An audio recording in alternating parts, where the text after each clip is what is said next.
Hello friend, welcome to your channel Gyan for exam. दोस्तों, आज के इस वीडियो में हम सब जानेंगे जो आधुनिक भारत इतिहास जो हमारी चल रही थी, आधुनिक भारत का इतिहास से संबंधित आज हमारा अगला चैप्टर है आधुनिक भारत में प्रेस का विकास। इससे पहले हम लोगों ने आधुनिक भारत में शिक्षा के विकास तक को जान लिया था। ये जो सभी है हमारे मास्टर वीडियो हैं, जिनमें एक पार्ट इसके आए थे, वो जाकर के आप देख लेंगे घटना चक्र हिस्ट्री प्लेलिस्ट में। साथ ही हमारी पॉलिटी की भी घटना चक्र की जो सीरीज है वो चलाई जा रही है, उसे भी आप लोग जाकर के जरूर देख लेंगे। वो आपको प्लेलिस्ट में मिल जाएगी, पॉलिटी घटना चक्र। हम लोगों ने एक बहुत ही इंपॉर्टेंट बुक NCERT जो सार संग्रह है महेश कुमार बर्नवाल जी द्वारा लिखी हुई, उसको हम लोगों ने कवर किया है और वो पूरी बुक कंप्लीट कराई गई है। उसे भी आप लोग जा कर के जरूर देखेंगे। ये सभी जो बुक्स है आपको आने वाले सभी एग्जाम्स के लिए बहुत ही महत्वपूर्ण होगी।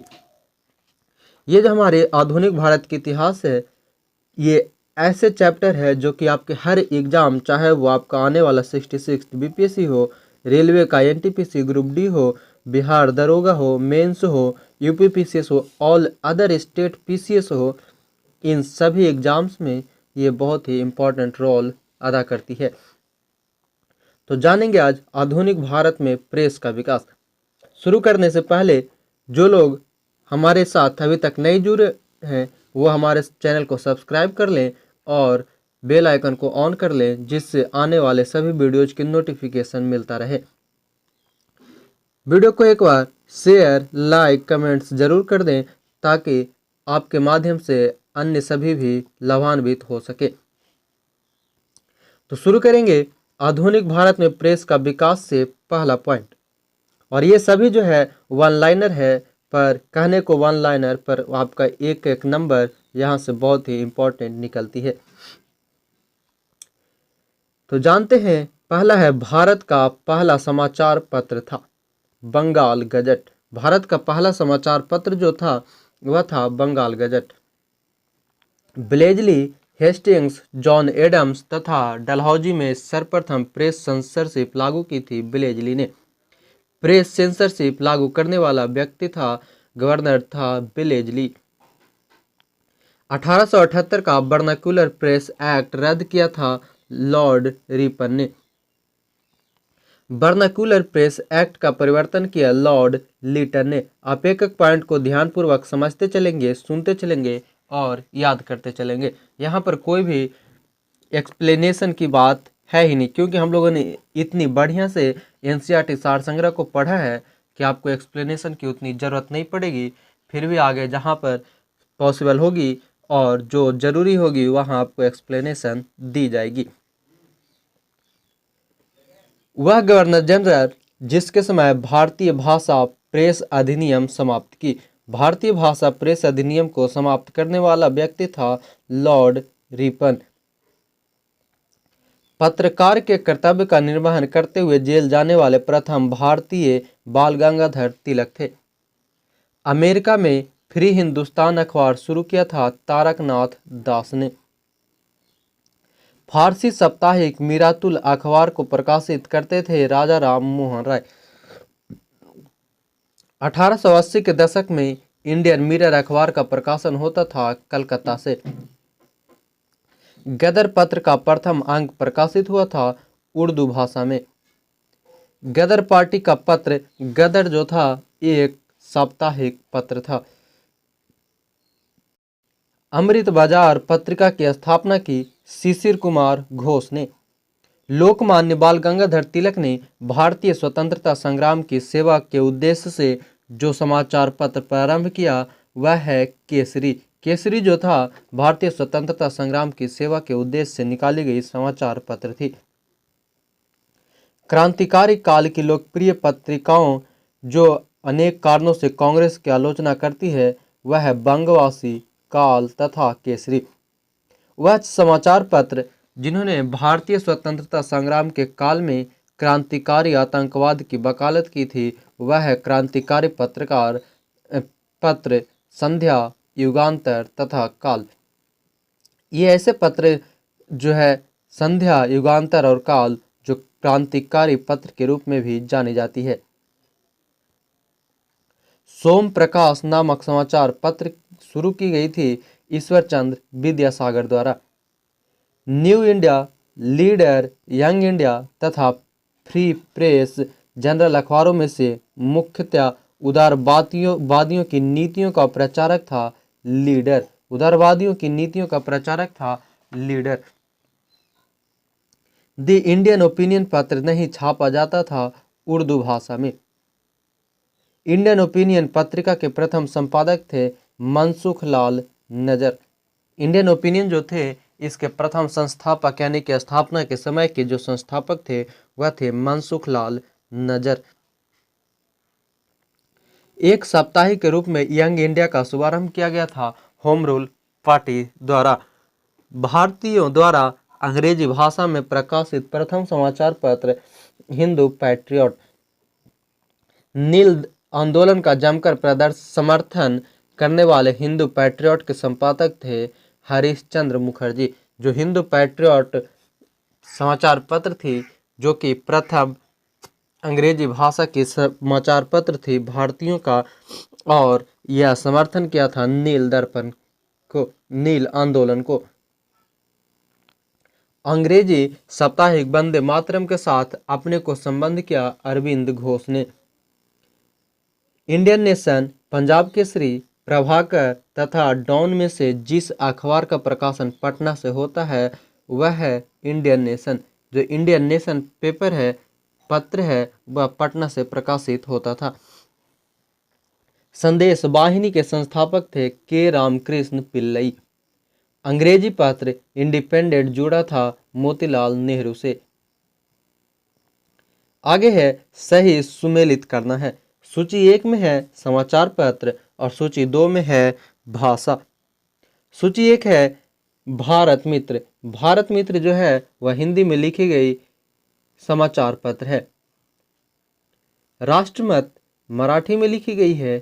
प्रजा मित्र गुजराती भाषा की, नायक बंगाली भाषा की, दैनिक आज शिव प्रसाद गुप्त, the leader Madan Mohan Malviya, the national Herald Jawaharlal Nehru द्वारा लिखी गई और द पायनियर जॉर्ज एलन द्वारा। यानी कि जो दैनिक आज समाचार पत्र है वह शिव प्रसाद गुप्त ने लिखी थी और द लीडर को मदन मोहन मालवीय ने। कानपुर से प्रकाशित जिस समाचार पत्र के माध्यम से विजय सिंह पथिक ने बिजौली आंदोलन को समूचे भारत में चर्चा का विषय बना दिया वह था प्रताप। हरिजन के प्रारंभकर्ता थे महात्मा गांधी। जो हरिजन समाचार पत्र था उसे शुरू की थी महात्मा गांधी ने। आगे है गांधी जी द्वारा शुरू की गए साप्ताहिक पत्र हरिजन का प्रथम अंक 11 फरवरी 1933 को प्रकाशित किया गया। यह पूना में स्थित है, पूना महाराष्ट्र में। जो हरिजन है इसके पहला अंक जो आई थी वह 11 फरवरी 1933 को आई थी और हरिजन एक साप्ताहिक पत्र था। मराठी पाक्षिक बहिष्कृत भारत आरंभ किया था B.R. अम्बेडकर ने।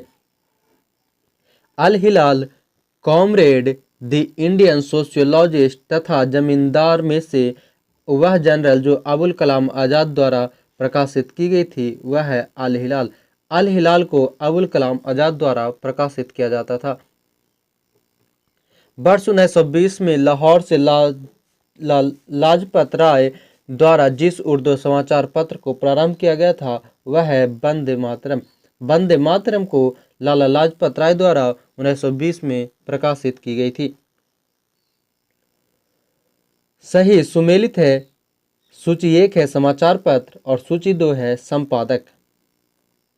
हिंदू के संपादक थे जी सुब्रमण्यम अय्यर। सुधारक के जी के गोखले।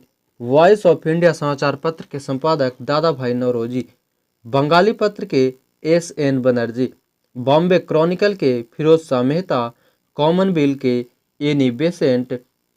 लीडर के मदन मोहन मालवीय। सर्चलाइट के सच्चिदानंद सिन्हा। सच्चिदानंद सिन्हा वही हैं जो 9 दिसंबर को पहली संविधान बैठक हुई थी उसमें टेम्पररी अध्यक्ष चुने गए थे। इंडिपेंडेंट मोतीलाल नेहरू और जस्टिस टी.एम. नायर।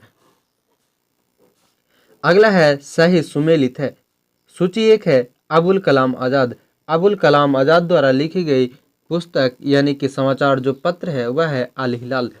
फिरोज शाह मेहता द्वारा बॉम्बे क्रॉनिकल, एनी बेसेंट द्वारा न्यू इंडिया, महात्मा गांधी द्वारा यंग इंडिया और लोकमान्य तिलक द्वारा केसरी। यहाँ देखेंगे एक न्यू इंडिया है और एक यंग इंडिया है।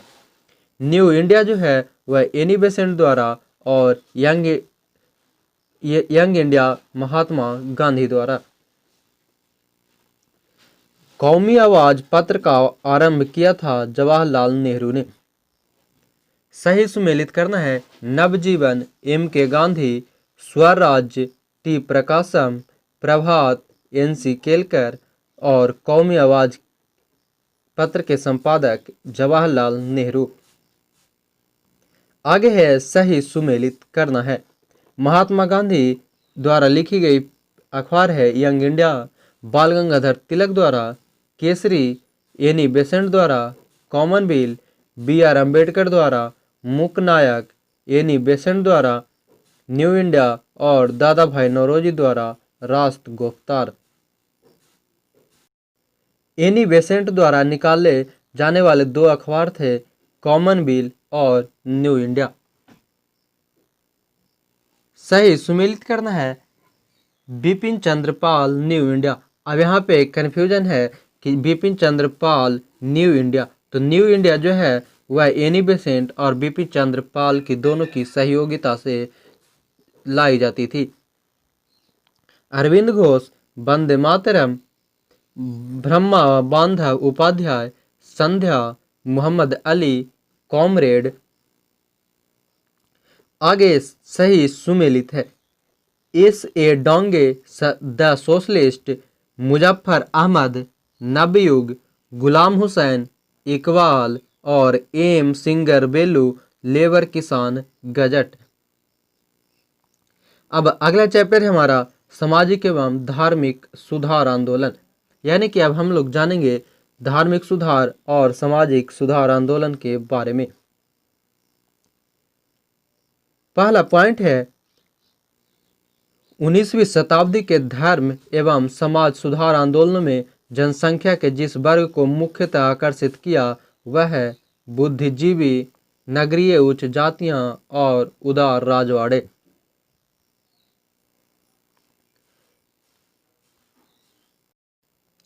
आगे है कथन ए कह रहा है 19वीं सदी के सामाजिक धार्मिक आंदोलनों के कारण भारत का आधुनिकीकरण हुआ।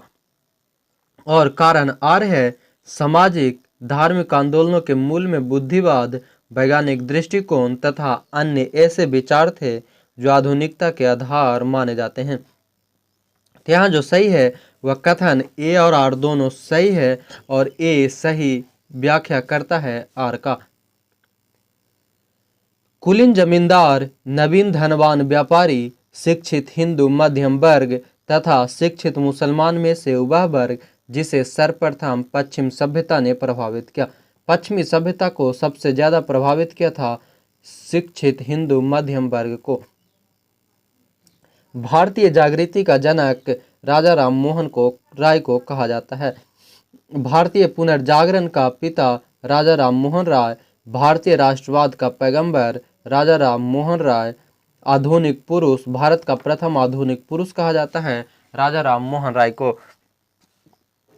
राजा राम मोहन राय द्वारा स्थापित प्रथम संस्था थी आत्मीय सभा। राजा राम मोहन राय द्वारा ब्रह्म समाज की स्थापना की गई थी 1928 ईस्वी में। राजा राम मोहन राय को राजा की उपाधि दी थी अकबर द्वितीय ने। अकबर द्वितीय ने इन्हें उपाधि दी थी और इनकी जो समाधि स्थित है राजा राम मोहन राय की वह इंग्लैंड के ब्रिस्टल में स्थित है।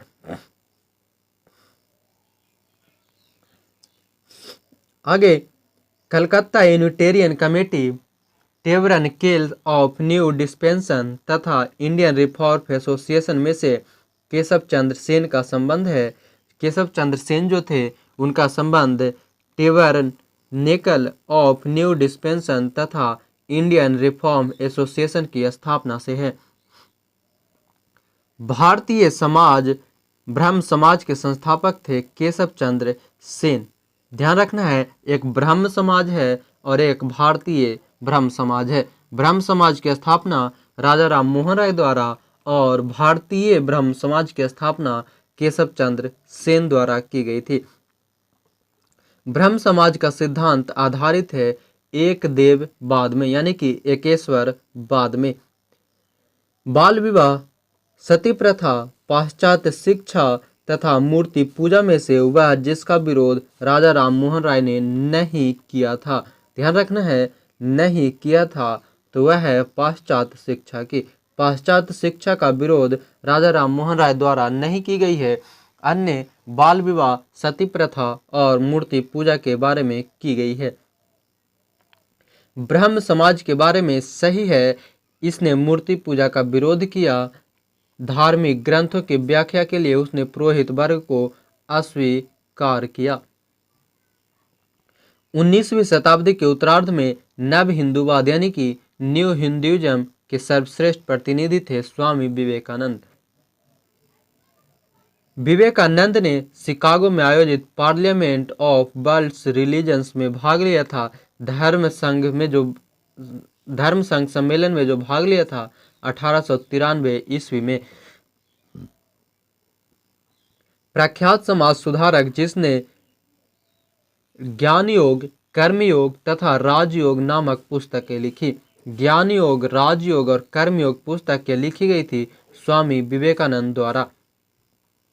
रामकृष्ण मिशन की स्थापना की गई थी स्वामी विवेकानंद द्वारा। स्वामी विवेकानंद ने रामकृष्ण मिशन की स्थापना की 1897 ईस्वी में। शारदा मणि थी रामकृष्ण परमहंस की पत्नी। जो शारदा मणि थी वह रामकृष्ण परमहंस की पत्नी थी। दयानंद सरस्वती द्वारा स्थापित आर्य समाज है। आर्य समाज की स्थापना 1875 ईस्वी में हुई थी। वेदों के पुनरुत्थान का श्रेय स्वामी दयानंद सरस्वती को जाता है। वेदों की ओर चलो कहा था दयानंद सरस्वती ने। भारत का मार्टिन लूथर के नाम से जाना जाता है दयानंद सरस्वती को। सत्यार्थ प्रकाश की रचना की गई थी स्वामी दयानंद सरस्वती द्वारा। सत्यार्थ प्रकाश पवित्र पुस्तक है आर्य समाज की। शुद्धि आंदोलन का समर्थन किया गया था आर्य समाज द्वारा। अच्छा शासन स्वशासन का स्थापना नहीं है, यह कथन है स्वामी दयानंद की। यह ध्यान में रखना है, अच्छा शासन स्वशासन का स्थानापन नहीं है, वह है स्वामी दयानंद की कथन। वह व्यक्ति जिसने सर्वप्रथम स्वराज्य शब्द का प्रयोग किया और हिंदी को राष्ट्रभाषा माना, स्वामी दयानंद, यानी कि स्वराज्य शब्द का प्रयोग जो की गई थी सर्वप्रथम वह स्वामी दयानंद सरस्वती द्वारा की गई थी। एक जो स्वराज शब्द है वह एक कांग्रेस की कमेटी में भी की गई थी। वो दूसरी है वो स्वराज के लिए मांग की गई थी और यह स्वराज शब्द का प्रयोग किया गया है। तुलसीदास, राजा राम मोहन राय, स्वामी विवेकानंद तथा दयानंद सरस्वती का सही कालक्रम है, यानी कि इनके जो साल जो अनुसार रहा उसमें तुलसीदास, राजा राम मोहन राय, दयानंद सरस्वती, तब स्वामी विवेकानंद। महाराष्ट्र में प्रार्थना समाज की स्थापना की थी आत्माराम पांडुरंग। महाराष्ट्र में प्रार्थना समाज का मुख्य संचालक था एम.जी. रनाडे। ध्यान रखना है, प्रार्थना समाज की स्थापना की गई थी आत्माराम पांडुरंग द्वारा और उसके मुख्य संचालक यानी कि कह सकते हैं डायरेक्टर कौन था, एम.जी. रनाडे। आगे है देव समाज के संस्थापक थे शिव नारायण अग्निहोत्री। 1873 ईस्वी में सत्यशोधक समाज की स्थापना की गई थी ज्योतिबा फूले द्वारा। गुलामगिरी का लेखक था ज्योतिबा फूले। पिछड़े वर्गों का उत्थान मुख्य कार्यक्रम था सत्यशोधक समाज का। सत्यशोधक समाज ने संगठित किया था महाराष्ट्र में एक जाति विरोधी आंदोलन का। ध्यान रखना है, सत्यशोधक समाज का जो मुख्य कार्य था वह है पिछड़े वर्गों का उत्थान करना, और उसने संगठित किया था एक जाति विरोधी आंदोलन को। वह बंगाली नेता जिसने सामाजिक धार्मिक सुधारों का विरोध किया और रूढ़िवादिता का समर्थन किया, वह है राधाकांत देव। रूढ़िवादिता का समर्थन किया था राधाकांत देव ने। राधा स्वामी सत्संग के संस्थापक थे शिवदयाल साहब। महाराष्ट्र का वह सुधारक जिसे लोकहितवादी के नाम से जाना जाता है, गोपाल हरि देशमुख। महाराष्ट्र में विधवा पुनर्विवाह हेतु अभियान का नेतृत्व किया विष्णु परशुराम पंडित ने। 19वीं सदी के महानतम पारसी समाज सुधारक थे Behram ji A Malabari. The Age of Consent Act पारित हुआ था 1891 ईस्वी में। उसका प्रधान संबल था सामाजिक और धार्मिक सुधार। उसने सामाजिक बुराइयों के निराकरण के लिए विधान निर्माण का सहारा लिया और बाल विवाह पर्दा प्रथा के उन्मूलन के लिए अविराम परिश्रम किया। सामाजिक समस्याओं पर राष्ट्रीय स्तर पर विचार विमर्श को प्रोत्साहित करने हुए हेतु उसने भारतीय राष्ट्रीय सामाजिक सम्मेलन का उद्घाटन किया, जिसके अधिवेशन बहुत वर्षों तक भारतीय राष्ट्रीय कांग्रेस के साथ साथ होते रहे। इस उद्यान में सांकेतिक व्यक्ति है और ये सभी कार्य की गई थी एम.जी. रानाडे द्वारा। भारतीय स्वतंत्रता आंदोलन के समय राष्ट्रीय सामाजिक सम्मेलन का गठन किया गया था। इसके गठन के लिए उत्तरदायी कारण क्या था? जो नेशनल सोशल कॉन्फ्रेंस की गठन हुई, उसमें भारतीय राष्ट्रीय कांग्रेस अपने कार्यक्रम में सामाजिक सुधार को नहीं रखना चाहती थी, इसलिए प्रस्तुत उद्देश्य के लिए उसने अलग से संगठन बनाने का सुझाव दिया। सही कथन है केशव चंद्र सेन के नेतृत्व में ब्रह्म समाज ने नारी शिक्षा के लिए आंदोलन चलाया था। केशव चंद्र सेन जो है वह ब्रह्म समाज में नारी शिक्षा के लिए आंदोलन चलाया और विनोबा भावे ने शरणार्थियों में काम करने के लिए सर्वोदय समाज की स्थापना की। यानी कि केशव चंद्र सेन द्वारा ब्रह्म समाज ने नारी शिक्षा के लिए आंदोलन चलाया था, तो वही विनोबा भावे ने शरणार्थियों के लिए सर्वोदय समाज की स्थापना की। 1856 में कानून पारित हुए, वह है धार्मिक असुविधा कानून तथा हिंदू विधवा पुनर्विवाह कानून। हिंदू विधवा पुनर्विवाह कानून और धार्मिक असुविधा कानून को पारित की गई थी 1856 ईस्वी में। पश्चिमी भारत के डी.के. कर्वे का नाम जिस संदर्भ में आता है वह है स्त्री शिक्षा और विधवा पुनर्विवाह के लिए। वह व्यक्ति जिसने विधवा पुनर्विवाह के लिए संघर्ष किया, उसे कानूनी रूप से वैध बनाने में सफलता प्राप्त की, वह थे ईश्वर चंद्र विद्यासागर।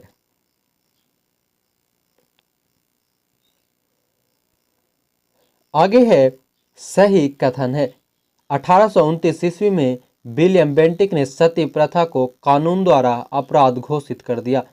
1856 ईस्वी में सरकार ने कानून बनाया जिसके अनुसार हिंदू विधवा पुनर्विवाह कर सकती थी और 1875 ईस्वी में स्वामी दयानंद सरस्वती द्वारा आर्य समाज की स्थापना की गई। यानी कि आर्य समाज की स्थापना 1875 में दयानंद सरस्वती द्वारा की गई। हिंदू विधवा पुनर्विवाह 1856 में लाई गई और सती प्रथा कानून को अपराध घोषित किया गया 1829 में विलियम बेंटिक के प्रयास से। 1833 के एक्ट 5 में गैर कानूनी बना दिया गुलामी यानी कि दास्ता को। 1843 का जो एक्ट 5 था उसने दास्ता को एक गैर कानूनी रूप दे दिया था। 1872 में नेटिव मैरिज एक्ट को पारित कराने में महत्वपूर्ण भूमिका रही केशव चंद्र सेन की। बाल विवाह प्रथा को नियंत्रित करने हेतु 1872 के सिविल मैरिज एक्ट ने लड़कियों के विवाह की न्यूनतम उम्र निर्धारित की 14 वर्ष। 1853 में जन्मे ये पश्चिमी भारत के पारसी थे। ये इंडियन स्पेक्टरर तथा वॉइस ऑफ इंडिया के संस्थापक थे। ये समाज सुधारक थे और सम्मति आयु अधिनियम 1891 के पक्ष में प्रमुख संघर्षकर्ता थे। यह सभी तथ्य है बी.एम. मालाबारी की, यानी कि बी.एम. मालाबारी की जन्म 1853 में पश्चिम भारत में एक पारसी समाज में हुई थी और इन्होंने इंडियन स्पेक्ट्रर और वॉइस ऑफ इंडिया के संपादक रहे। ये समाज सुधारक थे और सम्मति आयु अधिनियम 1891 को पारित कराया था।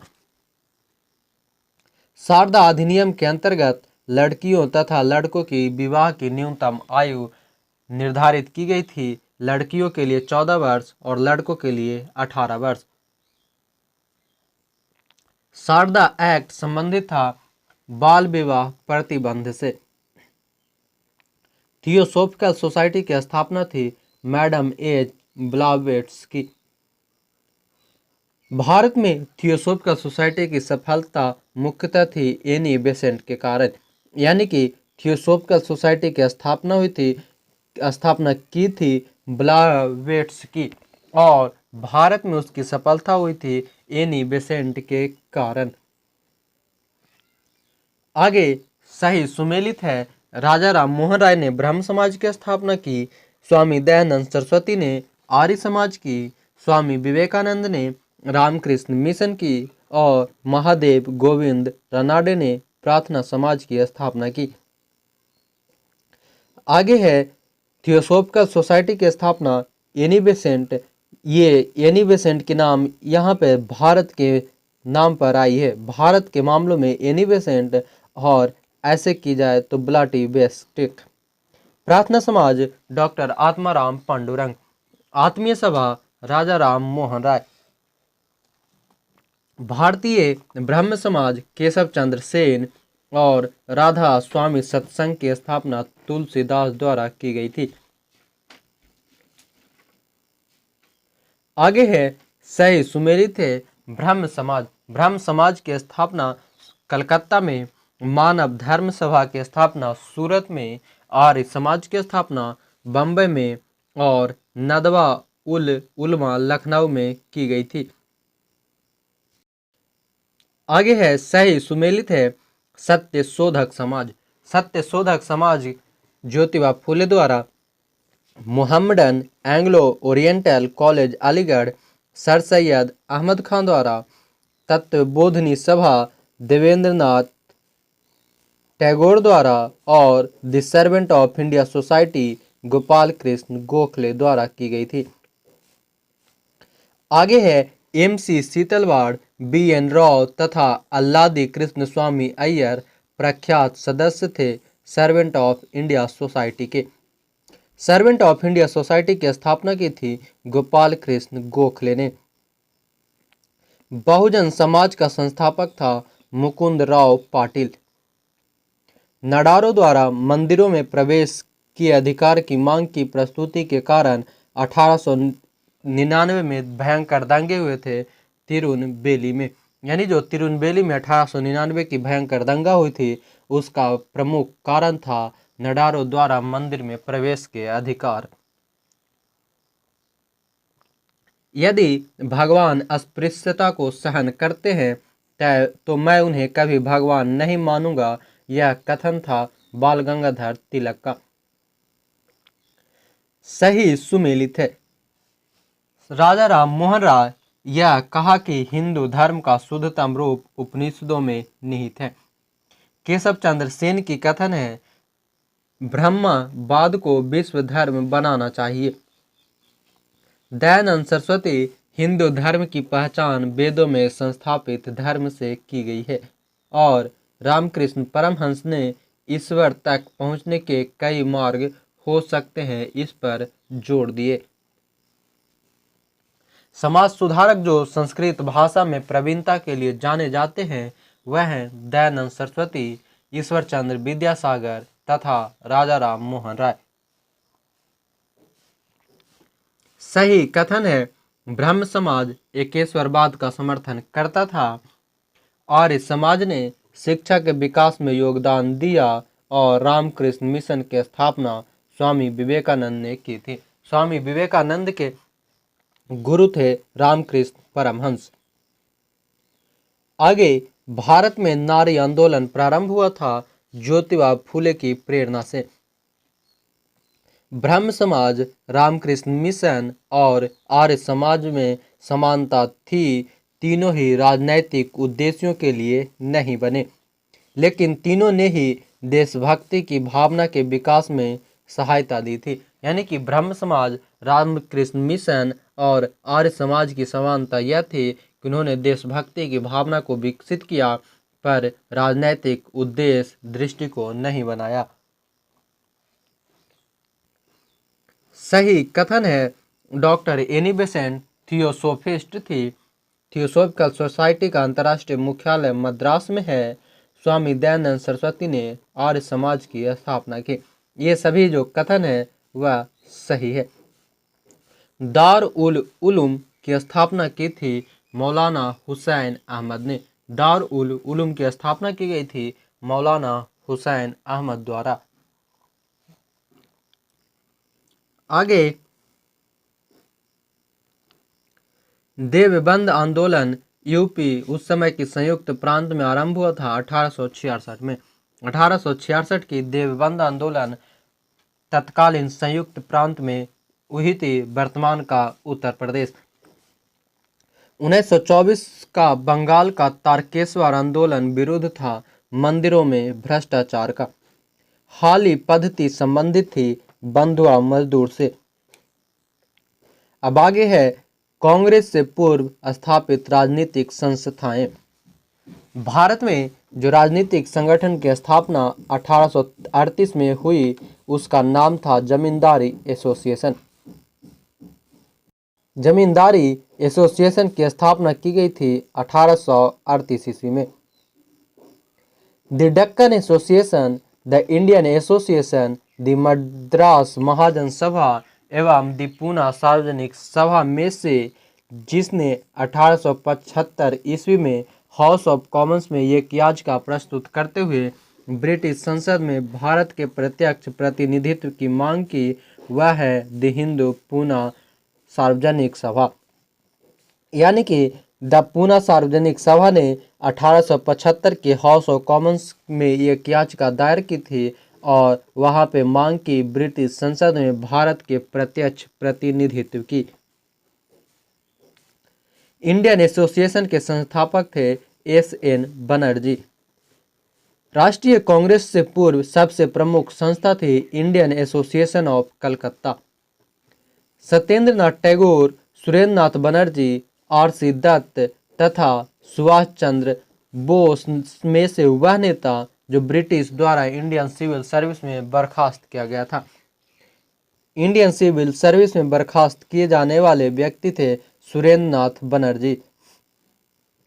सुरेंद्रनाथ बनर्जी द्वारा स्थापित उस संगठन का नाम जिसका 1886 ईस्वी में इंडियन नेशनल कांग्रेस में विलय हो गया, Indian national conference. Indian national conference की स्थापना की गई थी सुरेंद्रनाथ बनर्जी द्वारा, जिसकी विलय हुई 1886 में इंडियन नेशनल कांग्रेस में। और इंडियन नेशनल कांग्रेस की स्थापना हुई थी 1885 ईस्वी में। राजनैतिक सुधारों को लेकर विरोध करने वाले पहले भारतीय थे सुरेंद्रनाथ बनर्जी।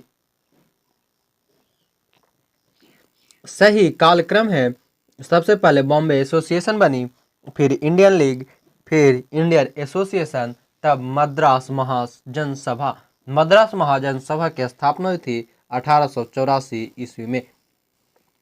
1885 में स्थापित बम्बई प्रेसिडेंसी एसोसिएशन के संस्थापकों में से एक था फिरोज शाह मेहता। सही सुमेलित है।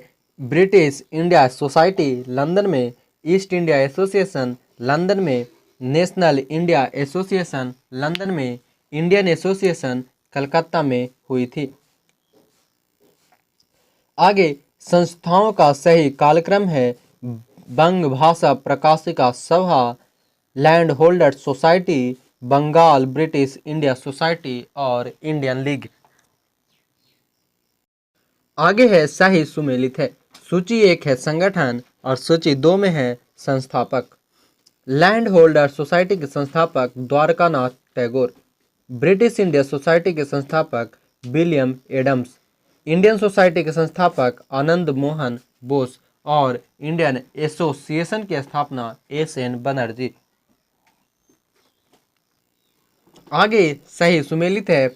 इंडिया लीग शिशिर कुमार घोष द्वारा, इंडियन एसोसिएशन आनंद मोहन बोस द्वारा, भारतीय राष्ट्रीय उदार संघ सुरेंद्र नाथ बनर्जी द्वारा, यूनाइटेड इंडिया पैट्रियाटिक एसोसिएशन की स्थापना सैयद अहमद खान द्वारा। अब आगे है, यहाँ सही सुमेलित है। संस्था की नाम और उसके स्थापना वर्ष दी गई है। एशियाटिक सोसाइटी ऑफ बंगाल की स्थापना 1784 ईस्वी में। एशियाटिक सोसाइटी ऑफ बॉम्बे की स्थापना 1804 ईस्वी में। Royal Asiatic society of Great Britain की स्थापना 1823 ईस्वी में। Land holders society of Bengal की स्थापना 1838 ईस्वी में। आगे है, सही सुमेलित है।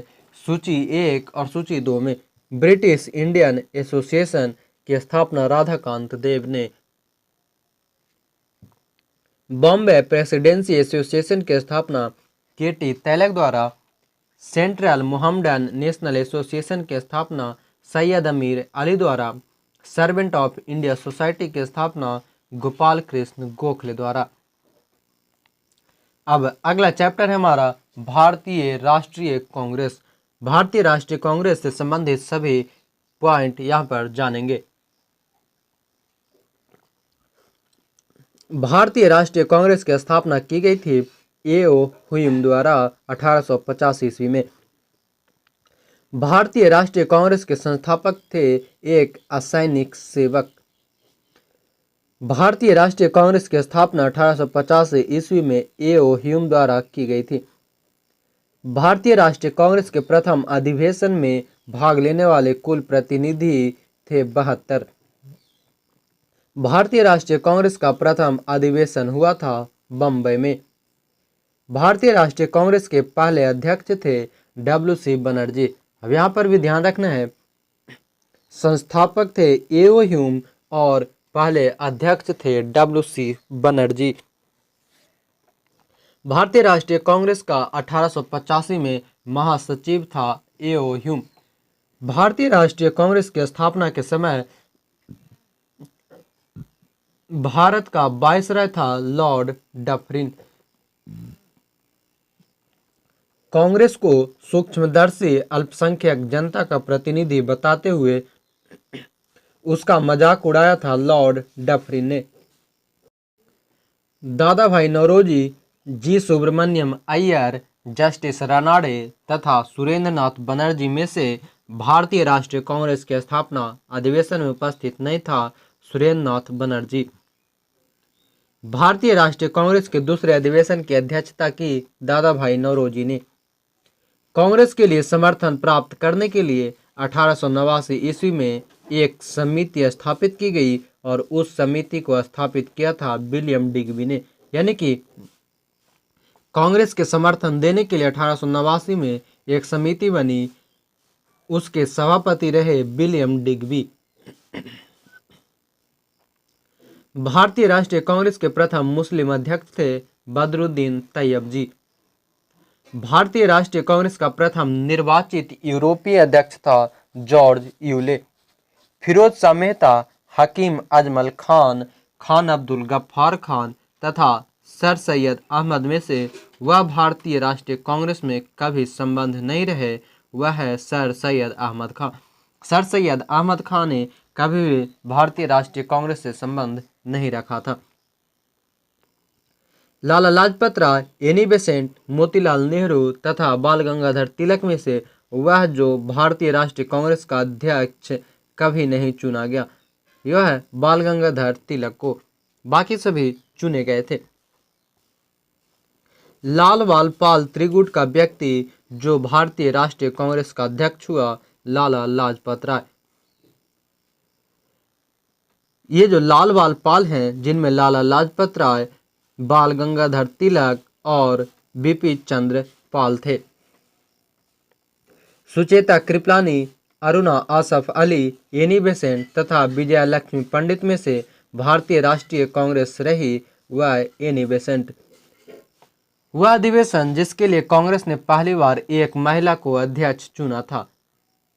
कलकत्ता अधिवेशन 1917 में कांग्रेस की प्रथम भारतीय महिला अध्यक्ष थी सरोजनी नायडू। प्रथम भारतीय महिला अध्यक्ष सरोजनी नायडू और प्रथम महिला अध्यक्ष तब एनी बेसेंट। सही कथन है। भारतीय राष्ट्रीय कांग्रेस का दूसरा अधिवेशन दादा भाई नौरोजी की अध्यक्षता में हुई थी। भारतीय राष्ट्रीय कांग्रेस तथा मुस्लिम लीग दोनों ने लखनऊ में 1916 में अधिवेशन किया तथा लखनऊ समझौता संपन्न किया। ये दोनों में जो गठबंधन हुई थी भारतीय राष्ट्रीय कांग्रेस और मुस्लिम लीग में 1916 में, और जो टूटा था 1907 ईस्वी में टूटा था सूरत अधिवेशन में। भारतीय राष्ट्रीय कांग्रेस का 27वां अधिवेशन हुआ था बांकीपुर में। भारतीय राष्ट्रीय कांग्रेस का वह अधिवेशन जिसमें बाल गंगाधर तिलक ने अभिव्यक्त किया था स्वराज मेरा जन्मसिद्ध अधिकार है, मैं उसे लेकर रहूंगा। स्वराज मेरा जन्मसिद्ध अधिकार है, मैं उसे लेकर रहूंगा, यह कथन है बाल गंगाधर तिलक का, और यह कही गई थी 1916 की लखनऊ अधिवेशन में। आगे है सही कथन है। CR दास ने जब कांग्रेस अध्यक्ष के रूप में कार्य किया वे जेल में थे। अल्फ्रेड वेब 1894 ईस्वी में कांग्रेस के अध्यक्ष थे। यानी कि चितरंजन दास ने जब कांग्रेस अध्यक्ष के रूप में कार्य किया था उस समय वह जेल में थे। तब 1894 ईस्वी में अल्फ्रेड वेब ने कांग्रेस के अध्यक्ष पद को निर्वाहित किया था। कांग्रेस आंदोलन न तो लोगों द्वारा प्रेरित था, न ही यह उसके द्वारा सोचा या योजनाबद्ध किया गया था। यह कथन है सर सैयद अहमद का। कांग्रेस पतन के लिए लड़खड़ा रही है। मेरी सबसे बड़ी अभिलाषा जब तक मैं भारत में हूँ कांग्रेस की शांतिपूर्ण समाप्ति में सहयोग करना है, यह कथन कहा था लॉर्ड कर्जन ने।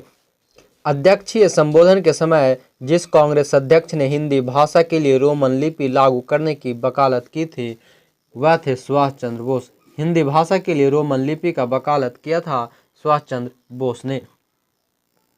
वह स्वतंत्रता सेनानी जिन्होंने भारत के स्वतंत्र प्राप्ति के बाद सुझाव दिया था कि भारतीय राष्ट्रीय कांग्रेस को समाप्त कर दिया जाए, महात्मा गांधी ने। अमृतसर के भारतीय राष्ट्रीय कांग्रेस अधिवेशन 1919 के प्रस्ताव के अनुसार महात्मा गांधी द्वारा कांग्रेस का नया संविधान लिखने के लिए उनके सहयोग हेतु चुना गया NC केलकर तथा IC बेन को। यानी कि जब भारतीय राष्ट्रीय कांग्रेस की अधिवेशन हुई थी 1919 की अमृतसर में, तब महात्मा गांधी द्वारा कांग्रेस का नया संविधान लिखने के लिए चुने गए थे NC केलकर तथा IB सेन को। कांग्रेस के एक अधिवेशन में एक गवर्नर जनरल ने भाग लिया था। वह गवर्नर जनरल तथा अधिवेशन का स्थल था बम्बई। लॉर्ड वेलिंगटन जो था वह कांग्रेस के 1915 के अधिवेशन में बम्बई अधिवेशन में शामिल हुआ था। भारतीय राष्ट्रीय कांग्रेस का वह अधिवेशन जिसकी अध्यक्षता C विजय राघव चेरियार ने की थी नागपुर अधिवेशन में 1920 ईस्वी में। कांग्रेस ने पहली बार भारतीय रियासतों के प्रति अपनी नीति घोषित की थी नागपुर अधिवेशन में। 1922 में गया के इंडियन नेशनल कांग्रेस के अधिवेशन के अध्यक्ष थे चितरंजन दास। ये जो गया बिहार में है वहाँ की जो इंडियन नेशनल कांग्रेस के अध्यक्षता की थी चितरंजन दास ने।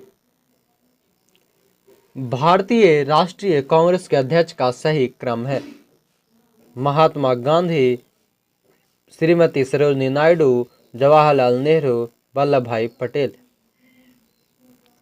भारतीय राष्ट्रीय कांग्रेस का एकमात्र अधिवेशन जिसकी अध्यक्षता महात्मा गांधी द्वारा की गई बेलगांव अधिवेशन 1924।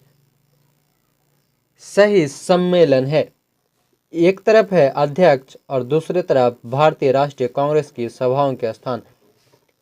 मोतीलाल नेहरू जो थे 1919 के अमृतसर अधिवेशन में शामिल थे। सरोजनी नायडू 1925 के कानपुर अधिवेशन की अध्यक्षता की थी। डॉक्टर राजेंद्र प्रसाद 1934 के बम्बई अधिवेशन का और अबुल कलाम आज़ाद 1940 के रामगढ़ अधिवेशन की अध्यक्षता की। भारतीय राष्ट्रीय कांग्रेस था वह अधिवेशन जिसमें जवाहरलाल नेहरू ने समाजवाद को भारत की समस्याओं को हल करने की कुंजी बताया। समाजवाद को भारत की समस्या को हल करने की कुंजी बताई थी जवाहरलाल नेहरू ने लखनऊ अधिवेशन में। वर्ष 1938 के भारतीय राष्ट्रीय कांग्रेस के हरिपुरा अधिवेशन की अध्यक्षता की थी सुभाष चंद्र बोस ने। आगे है सही सुमेलित है। सूची 1 है कांग्रेस अध्यक्ष और सूची 2 है अधिवेशन स्थान। सूची 1 में डॉक्टर M.A. अंसारी मद्रास अधिवेशन में, पुरुषोत्तम दास टंडन नासिक अधिवेशन में, सरोजनी नायडू कानपुर अधिवेशन में और सुभाष चंद्र बोस हरिपुरा अधिवेशन में शामिल थे। लगातार 6 वर्षों तक भारतीय राष्ट्रीय कांग्रेस के अध्यक्ष रहे अबुल कलाम आज़ाद। जब भारत स्वतंत्र हुआ उस समय कांग्रेस के अध्यक्ष थे J.B. कृपलानी।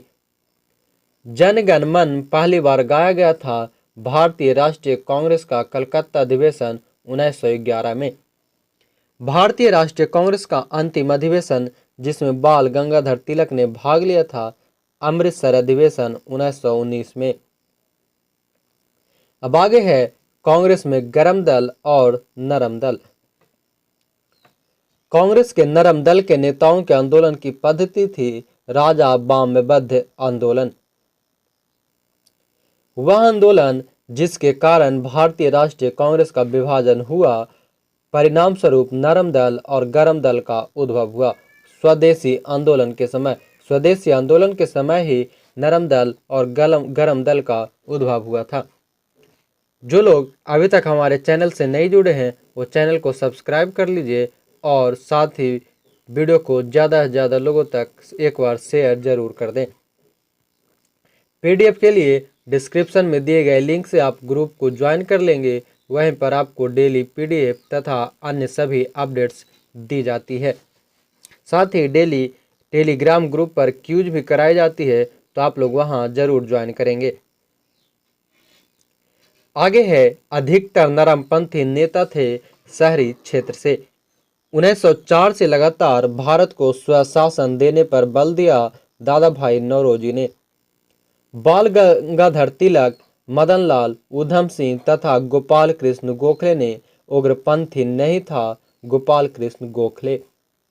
भारतीय राष्ट्रीय कांग्रेस पर प्रथम प्रार्थना याचना तथा विरोध की राजनीति करने का आरोप लगाया था बाल गंगाधर तिलक ने। कांग्रेस की प्रार्थना और याचना नीति का अंततोगत्वा समाप्त हो गई बाल गंगाधर तिलक के नेतृत्व में। यानी बाल गंगाधर तिलक ने कांग्रेस पर आरोप लगाया था कि वह प्रार्थना याचना और विरोध की राजनीति कर रहा है और इस कारण प्रार्थना और याचना की नीति को समाप्त किया बाल गंगाधर ने। भारतीय राष्ट्रीय आंदोलन गर्मपंथियों के प्रभावाधीन आया। 1906 के बाद अरविंद घोष, दादा भाई नौरोजी, G.K. गोखले एवं S.N. बनर्जी में कांग्रेस के गरम दल से संबंधित थे। अरविंद घोष जो थे वह गरम दल से संबंधित थे, बाकी अन्य सभी नरम दल से संबंधित थे। राष्ट्रीय आंदोलन में बाल गंगाधर तिलक, दादा भाई नौरोजी, M.G. रानाडे तथा गोपाल कृष्ण गोखले में से नरम दलीय के तौर पर नहीं जाना जाता है वह है बाल गंगाधर तिलक।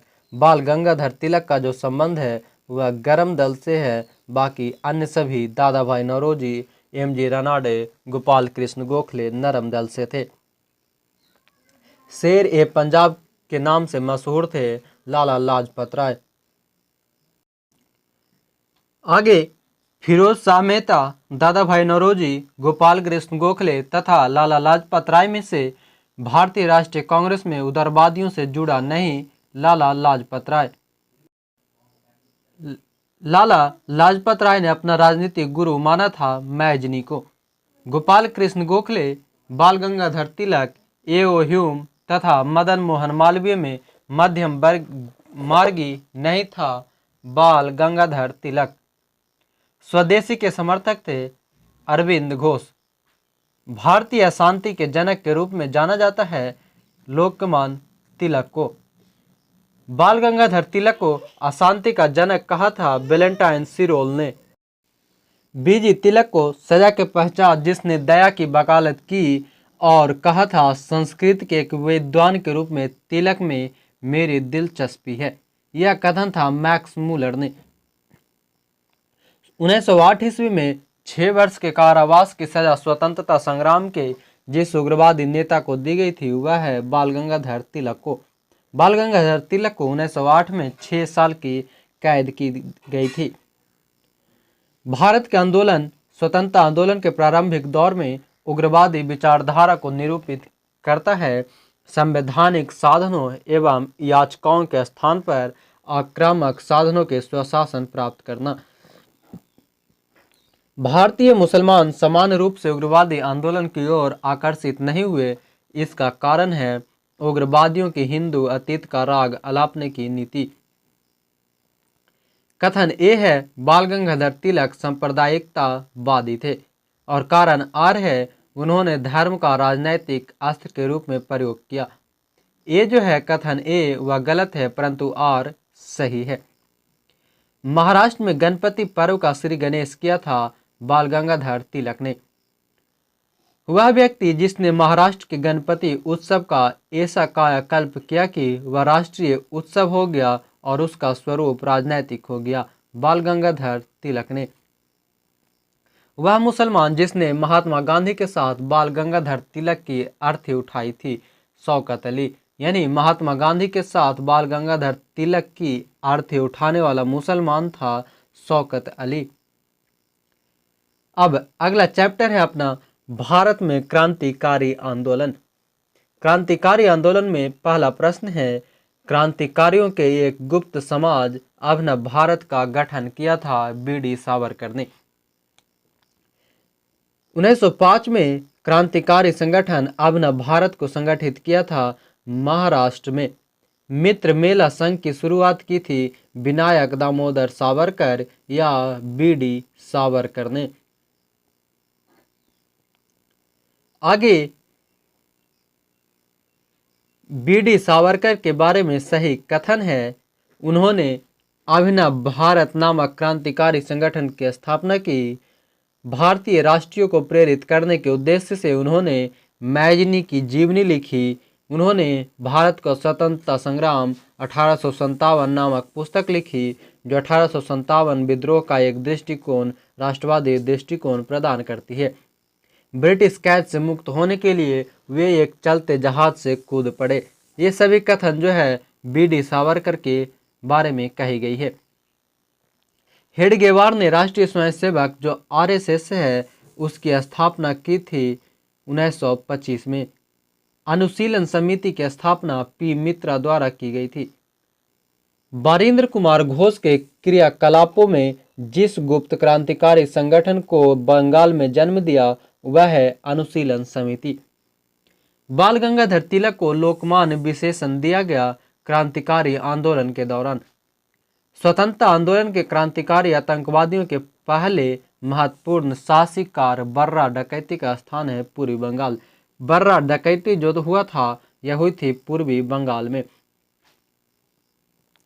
मुजफ्फरपुर में किंग्स फोर्ड की स्थापना का प्रयास किया गया 1908 में। मुजफ्फरपुर बम कांड का संबंध है प्रफुल्ल चाकी से। मुजफ्फरपुर बम कांड हुआ था 1908 ईस्वी में। वह व्यक्ति जिसने बड़ी बुद्धिमानी के साथ अलीपुर षड्यंत्र मामले में अरविंद घोष का बचाव किया। अरविंद घोष का बचाव अलीपुर षड्यंत्र यात्रा में किया था चितरंजन दास ने। हिंदुस्तान रिपब्लिकन एसोसिएशन की स्थापना 1924 में हुई थी। हिंदुस्तान रिपब्लिकन संगठन की स्थापना की गई कानपुर में। भगत सिंह, चंद्रशेखर आजाद, राम प्रसाद बिस्मिल तथा सी वर्मा में से हिंदुस्तान रिपब्लिकन एसोसिएशन का सदस्य नहीं था सी वर्मा। यानी कि सी वर्मा जो थे वह हिंदुस्तान रिपब्लिकन एसोसिएशन के सदस्य नहीं थे। अन्य सभी भगत सिंह, चंद्रशेखर आजाद, राम प्रसाद बिस्मिल उसके सदस्य थे। अपनी फांसी से पूर्व जिसने पीने हेतु दिए गए दूध को अस्वीकार कर दिया और कहा अब मैं केवल अपनी माँ का दूध लूंगा। यह कथन है राम प्रसाद बिस्मिल का। सरफरोशी की तमन्ना अब हमारे दिल में है, देखना है जोर कितना बाजुए कातिल में है। यह पंक्ति लिखी थी राम प्रसाद बिस्मिल ने। अंग्रेजी सरकार ने काकोरी षड्यंत्र के मामले में फांसी पर चढ़ा दिया गया था राम प्रसाद बिस्मिल को। काकोरी षड्यंत्र केस हुआ था 1925 ईस्वी में। राम प्रसाद बिस्मिल रोशन सिंह, भगत सिंह तथा अशफाक उल्ला खां क्रांतिकारियों में से काकोरी षड्यंत्र से जुड़ा नहीं है, वह है भगत सिंह। भगत सिंह जो थे वह काकोरी कांड से जुड़े हुए नहीं थे। काकोरी कांड जो 1925 में हुई थी, सचिंद्रनाथ बख्शी, मुकुंद लाल, चंद्रशेखर आजाद एवं मम्मथनाथ गुप्त में से काकोरी कांड से जुड़ा वह क्रांतिकारी जो मुकदमे से बच निकला चंद्रशेखर आजाद थे। अशफाक उल्ला खां, राजेंद्र लाहिड़ी, रामप्रसाद बिस्मिल तथा चंद्रशेखर आजाद में से वह जो काकोरी षड्यंत्र कांड में फांसी की सजा से बच गया था, चंद्रशेखर आजाद। काकोरी कांड मुकदमे में सरकारी वकील था जगत नारायण मुल्ला। दरो दीवार पे हसरत की नज़र करते हैं, खुश रहो अल्लाह वतन अब तो सफ़र करते हैं।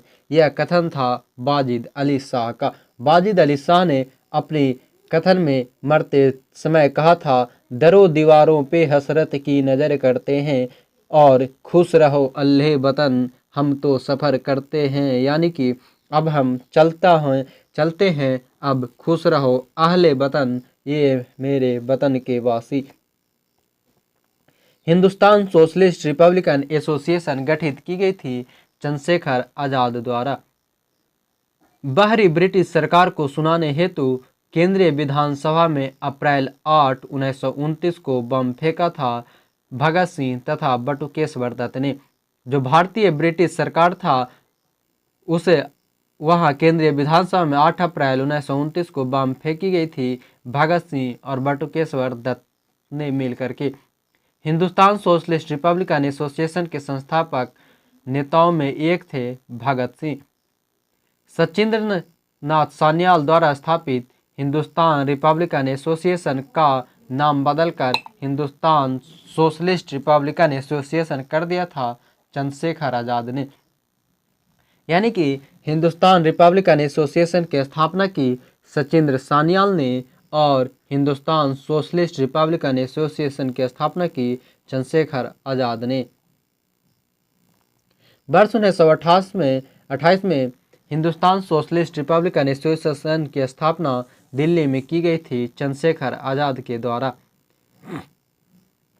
क्रांतिकारी चंद्रशेखर आजाद को अंग्रेजों ने मार डाला था मुठभेड़ में गोलियों से। इनकलाब जिंदाबाद का नारा दिया था भगत सिंह ने। भगत सिंह, राजगुरु तथा सुखदेव को फांसी दी गई 23 मार्च 1931 को। वह बाद जिसमें भगत सिंह, सुखदेव और राजगुरु को फांसी की सजा दी गई वह है लाहौर षड्यंत्र केस, और यह दी गई थी 23 मार्च 1931 को। भगत सिंह का स्मारक स्थित है फिरोजपुर में। लाहौर षड्यंत्र कांड में बटुकेश्वर दत्त, सुखदेव, सरदार भगत सिंह तथा राजगुरु में से फांसी नहीं हुई थी बटुकेश्वर दत्त को, अन्य सभी सुखदेव और भगत सिंह को फांसी हुई थी। भारतीय स्वतंत्रता के समय फांसी पाने वाले प्रथम रिकॉर्डेड मुस्लिम का नाम है अशफाक उल्ला खां, यानी प्रथम मुस्लिम थे अशफाक उल्ला खां। मुकदमों का सही कालक्रम है पहले लाहौर मुकदमा, फिर कानपुर, फिर कावेरी, तब मेरठ मुकदमा। सही सुमेलित है हावड़ा षड्यंत्र प्रकरण 1910 में, विक्टोरिया षड्यंत्र 1914 में, लाहौर षड्यंत्र 1916 और 1930 में, काकोरी षड्यंत्र 1925 में हुई थी। मुजफ्फर अहमद S.A. डांगे, शौकत उस्मानी तथा नलिनी गुप्ता जिस षड्यंत्र के लिए कैद किए गए थे वह था कानपुर बोल्शेविक षड्यंत्र कांड। कानपुर बोल्शेविक षड्यंत्र कांड में मुजफ्फर अहमद S.A. डांगे, शौकत उस्मानी और नलिनी गुप्ता शामिल थे। आगे प्रसिद्ध चटगांव शस्त्रागार धावा यानी कि रेड आयोजित किया था सूर्यसेन ने। स्वतंत्रता संग्राम के समय सबसे कम आयु के में शहीद हुए थे खुदीराम बोस।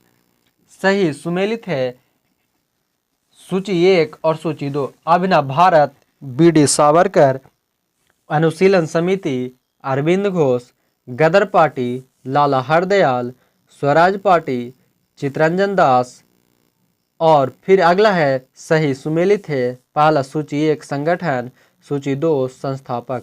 अभिनव भारत के संस्थापक बी.डी.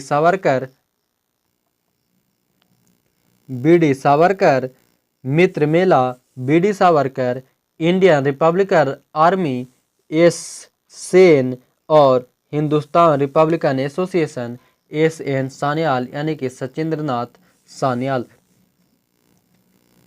आगे है चटगांव शस्त्रागार हमला की गई थी सूर्यसेन द्वारा।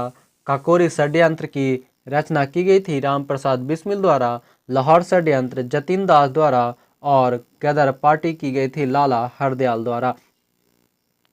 जतिन दास जिस आरोप में बंदी बनाए गए थे वह था लाहौर षड्यंत्र। जेल में भूख हड़ताल के कारण जिस स्वतंत्रता सेनानी की मृत्यु हुई थी वह था जतिन दास। सही सुमेलित है जतिन दास भूख हड़ताल में मारे गए। चंद्रशेखर आजाद मुठभेड़ के दौरान भगत सिंह को फांसी हुई और कल्पना दत्त को आजीवन कारावास दी गई थी। आगे है चटगांव आर्मरी रेड में कल्पना दत्त को अभिनव भारत, विनायक दामोदर सावरकर, अनुशीलन समिति अरविंद घोष और कुक आंदोलन के संस्थापक रहे गुरु राम सिंह। काकोरी केस के अभियुक्तों के बचाव हेतु एक समिति का गठन हुआ था, वह था गोविंद बल्लभ पंत की अध्यक्षता में। आगे सूची 1 है संघ और सूची 2 है संस्थापक। रिवोल्ट ग्रुप के संस्थापक थे सूर्यसेन। हिंदुस्तान रिपब्लिकन एसोसिएशन के संस्थापक Ramprasad Bismil. Hindustan Socialist Republican association की स्थापना चंद्रशेखर आजाद और पंजाब नौजवान भारत सभा भगत सिंह। यहाँ पर ध्यान देंगे Hindustan Republican Association Ramprasad Bismil, Hindustan Socialist Republican Association Chandrashekhar Azad और हिंदुस्तान सोशलिस्ट एसोसिएशन रहेगा तब सचिंद्रनाथ सान्याल। अभिनव भारत, अनुशीलन समिति, न्यू नेशनलिस्ट पार्टी तथा इंडियन पैट्रियट एसोसिएशन में से क्रांतिकारी गतिविधियों में लिप्त संगठन थे अभिनव भारत तथा अनुशीलन समिति। निष्क्रिय विरोध के सिद्धांत का प्रतिपादन किया था अरविंद घोष ने। सही कथन है सुभाष चंद्र बोस ने फॉरवर्ड ब्लॉक का गठन किया। Bhagat Singh Hindustan Republican Socialist Association के संस्थापकों में से एक थे, ना कि संस्थापक थे। संस्थापक थे चंद्रशेखर आजाद। रामप्रसाद बिस्मिल, राजेंद्र लाहिरी, रोशन सिंह तथा अशफाकुल्ला खां में से वह क्रांतिकारी जिसे फांसी गोरखपुर जेल में दी गई थी। गोरखपुर जेल में रामप्रसाद बिस्मिल को फांसी दी गई थी। फिरोज शाह मेहता, गोपाल कृष्ण गोखले एवं बिपिन चंद्र पाल में से जो एक उग्रवादी था वह है बिपिन चंद्र पाल, जबकि फिरोज शाह मेहता और गोपाल कृष्ण गोखले उदारवादी थे। शांति घोष, सुनीति चौधरी, बीना दास तथा कल्पना दास जोशी में से वह महिला क्रांतिकारी जिसने दीक्षांत समारोह में अपनी उपाधि ग्रहण करते समय गवर्नर पर गोली चलाई थी, बीना दास ने। आलोचना और स्वतंत्र चिंतन एक क्रांतिकारी की दो विशेषताएं हैं, यह कथन है भगत सिंह की। अब अगला चैप्टर है हमारा भारत में बाहर क्रांतिकारी गतिविधियां, यानी भारत से बाहर की जो क्रांतिकारी गतिविधियां घटी उसके बारे में। जो लोग अभी भी हमारे चैनल को सब्सक्राइब नहीं किए हैं वो जल्द सब्सक्राइब कर लें, साथ ही बेल आइकन को ऑन कर लें जिससे आने वाले सभी वीडियोज और नए अपडेट्स की जानकारी आपको समय पे मिलता रहे। साथ ही आप लोग डिस्क्रिप्शन में दिए गए लिंक से ग्रुप्स को ज़रूर ज्वाइन कर लेंगे जहां पर आपको सभी क्लासेज के PDF और डेली क्यूज साथ ही सभी अपडेट्स दी जाती है। आगे लंदन में इंडियन एसोसिएशन सोसाइटी को और प्रारंभ किया श्यामजी कृष्ण वर्मा ने। इंडियन होम रूल सोसाइटी स्थापित हुई थी 1905 में। बी.डी. सावरकर, रास बिहारी बोस, मदन लाल ढींगरा तथा लाला हरदयाल में से गदर पार्टी का गठन किया लाला हरदयाल ने। गदर पार्टी की स्थापना हुई 1913 में। गदर आंदोलन की स्थापना की थी सोहन सिंह भाकना।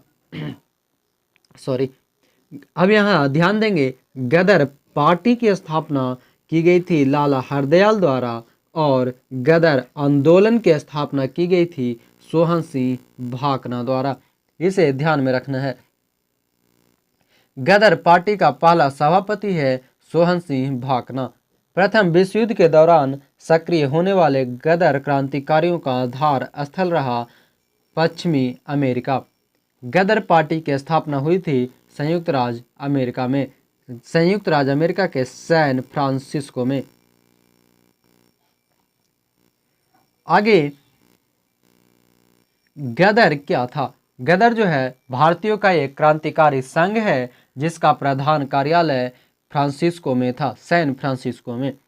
गदर क्रांति छिड़ने का सबसे महत्वपूर्ण कारण था प्रथम महायुद्ध का शुरू होना, यानी प्रथम महाविश्व युद्ध जो हुई थी 1914 से 18 में, इसके कारण। वह व्यक्ति जिसने विदेश में गणतंत्रात्मक सरकार की स्थापना की थी महेंद्र प्रताप। वह स्थान जहां प्रथम महायुद्ध के दौरान भारत की एक अनंतिम सरकार बनी थी जिसके प्रेसिडेंट राजा महेंद्र प्रताप थे। अफगानिस्तान, यानी कि जो विदेश में सबसे पहला गणतंत्र सरकार स्थापना की गई वह अफगानिस्तान में और की गई थी महेंद्र प्रताप द्वारा। भारतीय क्रांति की मां कहा जाता है मैडम भिकाजी रुस्तम कामा को। मैडम भिकाजी कामा से संबंधित सही कथन है वह मैडम कामा दादा भाई नौरोजी की निजी सचिव रही। मैडम कामा के माता पिता पारसी थे। वह महिला जिसने भारतीय तिरंगा सबसे पहले फहराया था भिकाजी कामा ने। मैडम कामा ने 1907 में प्रथम तिरंगा ध्वज फहराया था स्टुटगार्ट में। वह व्यक्ति जिसने इंग्लैंड में अंग्रेज अधिकारियों की हत्या के आरोप में फांसी की सजा मिली उधम सिंह और मदन लाल ढींगरा को। वह बात जो मैडम भिकाजी कामा एम बरकतुल्ला, बीबीएस अय्यर और एम.एन. रॉय में समान थी वह है वे सभी एक प्रमुख क्रांतिकारी थे और स्वतंत्रता आंदोलन की अवधि में भारत में से बाहर विविध देशों में काम कर रहे थे। कामागाटा मारू क्या है? तो यह एक कनाडा की यात्रा पर निकला एक जलपोत था। सरदार अजीत सिंह, बाबा गुरदीप सिंह, बी.डी. सावरकर एवं सरदार भगत सिंह में से कामागाटा मारू घटना से संबंधित थे बाबा गुरदीप सिंह। कामागाटा मारू जो है यह कनाडा के जाने वाली जलपोत थी और यह घटना संबंधित है बाबा गुरदीप सिंह से। इंडिपेंडेंस लीग की स्थापना की थी रास बिहारी बोस ने। अब अगला चैप्टर है बंगाल विभाजन तथा स्वदेशी आंदोलन। बंगाल विभाजन जो कि 1905 ईस्वी में हुई थी और स्वदेशी आंदोलन जो 1906 में शुरू की गई थी, इससे संबंधित सभी तथ्य। हड़प नीति, बंगाल विभाजन, अस्थायी बंदोबस्त तथा सहायक संधि में सबसे बाद में हुआ, यानी कि इन सभी में सबसे बाद में हुई थी बंगाल विभाजन। बंगाल विभाजन 16 अक्टूबर 1905 को की गई थी। बंग भंग विरोधी आंदोलन का प्रारंभ हुआ था 7 अगस्त 1905 को। वह आंदोलन जो बंग भंग के बाद शुरू हुआ वह है स्वदेशी आंदोलन, यानी कि 7 अगस्त 1905 को बंग भंग विरोधी आंदोलन शुरू हुई और 16 अक्टूबर 1905 को स्वदेशी आंदोलन की शुरुआत हुई। आगे बंगाल का विभाजन करने वाला गवर्नर जनरल था लॉर्ड कर्जन। बंगाल के विभाजन के समय बंगाल का लेफ्टिनेंट गवर्नर था सर एंड्रयूज फ्रेजर। ध्यान रखना है बंगाल विभाजन करने वाला गवर्नर जनरल था लॉर्ड कर्जन और बंगाल का लेफ्टिनेंट गवर्नर था एंड्रयूज फ्रेजर।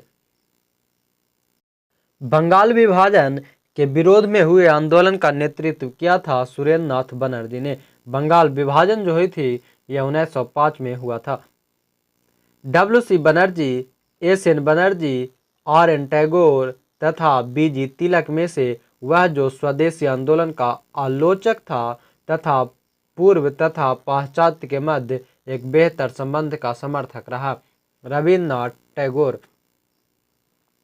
बंगाल में ब्रिटेन की वस्तुओं के बहिष्कार का सुझाव सर्वप्रथम दिया था कृष्ण कुमार मित्र ने। ब्रिटिश वस्तुओं के बहिष्कार को राष्ट्रीय नीति के रूप में अपनाया गया 1905 ईस्वी में। बंगाल का विभाजन मुख्यतः किया गया था बंगाली राष्ट्रवाद की वृद्धि को दुर्बल करने के लिए। बंगाल विभाजन के विरुद्ध राष्ट्रवादियों द्वारा प्रारंभ किए गए कार्यक्रम बाइकॉट, स्वदेशी और राष्ट्रीय शिक्षा था। यानी कि बंगाल विभाजन जो 1905 में हुई थी उसके विरुद्ध में जो कार्यक्रम शुरू किए गए हुए थे बाइकॉट, स्वदेशी और राष्ट्रीय शिक्षा। स्वदेशी और बहिष्कार पहली बार संघर्ष की विधि के रूप में अपनाए गए थे बंगाल विभाजन के विरुद्ध आंदोलन के दौरान। बंगाल 1905 ईस्वी में विभाजित हुआ, जिसके विरोध के फलस्वरूप यह दोबारा विभाजित हुआ 1911 में। मद्रास में स्वदेशी आंदोलन का नेतृत्व किया था चिदम्बरम पिल्लई ने। स्वदेशी आंदोलन का नेतृत्व दिल्ली में किया था सैयद हैदर रजा ने। महिलाएं, कृषक, मुसलमान तथा बुद्धिजीवी वर्गों में से 1905 के स्वदेशी आंदोलन में मुख्यतः प्रभावित रहे कृषक तथा मुसलमान। वह आंदोलन जिसके दौरान वंदे मातरम भारतीय राष्ट्रीय आंदोलन का शीर्षक गीत बना। स्वदेशी आंदोलन के समय स्वदेशी की भावना से ओतप्रोत भारत के चरमपंथी राष्ट्रवादी आंदोलन काल के संदर्भ में सही कथन नहीं है। सही कथन जो नहीं है वह है लियाकत हुसैन ने 22 साल के मुस्लिम किसानों के आंदोलन में उसका नेतृत्व किया था। ब्रिटिश पत्रकार H.W. नेविंसन जुड़े थे स्वदेशी आंदोलन से। H.W. नेविंसन का संबंध था स्वदेशी आंदोलन से। भारत की प्राचीन कला परंपराओं को पुनर्जीवित करने के लिए एक Indian society of oriental art की स्थापना की थी अवनींद्रनाथ टैगोर ने। Indian society of oriental art की स्थापना की गई अवनींद्रनाथ टैगोर द्वारा। आगे है हमारा चैप्टर कांग्रेस, बनारस, कलकत्ता एवं सूरत अधिवेशन, यानी कि कांग्रेस का बनारस, कलकत्ता और सूरत अधिवेशन से संबंधित तथ्य। पहला है भारतीय राष्ट्रीय कांग्रेस के 1905 के बनारस अधिवेशन का अध्यक्ष था गोपाल कृष्ण गोखले। गोपाल कृष्ण गोखले या GK गोखले 1905 के बनारस अधिवेशन के अध्यक्ष थे। 1906 में कलकत्ता अधिवेशन की अध्यक्षता की थी दादा भाई नौरोजी ने। 1905 में गोपाल कृष्ण गोखले और 6 में दादा भाई नौरोजी।